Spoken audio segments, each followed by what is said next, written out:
that song right there. I was such a big fan of it for so long, and I never would touch it with a 10-foot pole or sing it. You know, there was some songs that I find sacred, and I didn't think, you know, I could actually do it justice as a singer. Now that I've gotten a little older, the voice has kind of changed a little bit. I don't sound like Minnie Mouse anymore. And I feel comfortable singing it. And plus, I don't know if Tom's performing as much as he needs to anymore, so.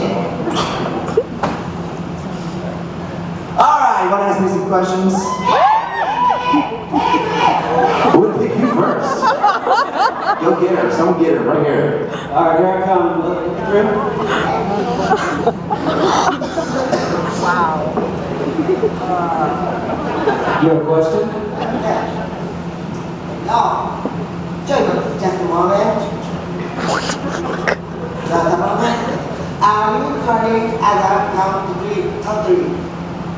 What's that? Are you coming to her? Are you coming as a country? To Japan. I'm back to travel around the world. Just over. Arigato gozaimasu. Yeah, thank you. I like your, I think is it a piggy suit? Is that what that is? It's cute. Like a little Pokemon. Nice. I'm done with you.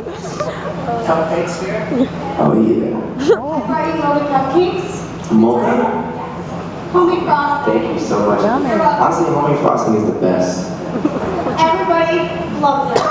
But my question is, out of all the Backstreet Boys tours you've done, what is your favorite? And you cannot say MTRTVSB. That is not loud.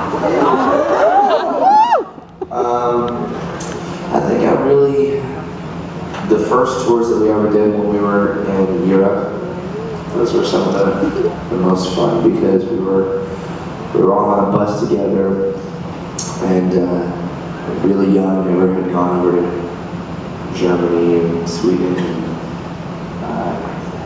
First learning the language, you just felt like a fish out of water, and that sort of adventurous side is it's a lot of fun. So the first tour we ever did with the Backstreet Boys, yeah, I would consider that not Backstreet's Back, but it was before.